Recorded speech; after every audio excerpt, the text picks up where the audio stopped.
లేదు. అప్పుడు సావిత్రి అతడిని అనుసరించడం ప్రారంభిస్తుంది. ఎన్నిసార్లు నిరాకరించినా ఆమె ఒప్పుకోకపోవటంతో సావిత్రి ధైర్యసాహసాలకు, త్యాగానికి ముగ్ధుడైన యమరాజు 3 వరాలు ప్రసాదిస్తాడు. సావిత్రి సత్యవంతుడి అంధ తల్లిదండ్రులకు కళ్లకు వెలుగును ప్రసాదించమని కోరుకుంటుంది. కోల్పోయిన తమ రాజ్యాన్ని కోరుతుంది. అలాగే తనకు 100 కుమారుల వరం కోరింది. ఈ మాట చెప్పాక సావిత్రి భర్తను వెంట తీసుకెళ్లటం అసాధ్యమని యమధర్మరాజుకు అర్థమైంది.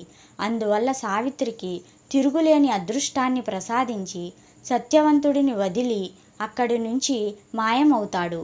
ఆ సమయంలో సావిత్రి భర్తతో కలిసి మర్రి చెట్టు కింద కూర్చుంటుంది. అందుకే ఈ రోజున స్త్రీలు తమ కుటుంబము, జీవిత భాగస్వామి దీర్ఘాయుష్యును కాంక్షిస్తూ మర్రి చెట్టుకు భోగాన్ని సమర్పించి దానిపై దారాన్ని చుట్టి పూజిస్తారు. మర్రి చెట్టుకు పూలు, గాజులు, పసుపుతో పూజిస్తారు. ధూపదీప నైవేద్యాలు సమర్పిస్తారు.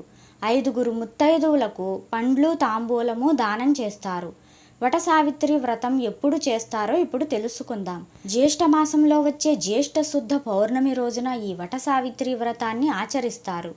ఈ రోజున మర్రి చెట్టు పూజకు ప్రత్యేక ప్రాముఖ్యత ఉంది. మర్రి చెట్టు కింద కూర్చుని సావిత్రి సత్యవంతుని కథ విని చెట్టు చుట్టూ ప్రదక్షిణలు చేసి పచ్చి నూలు కట్టాలి.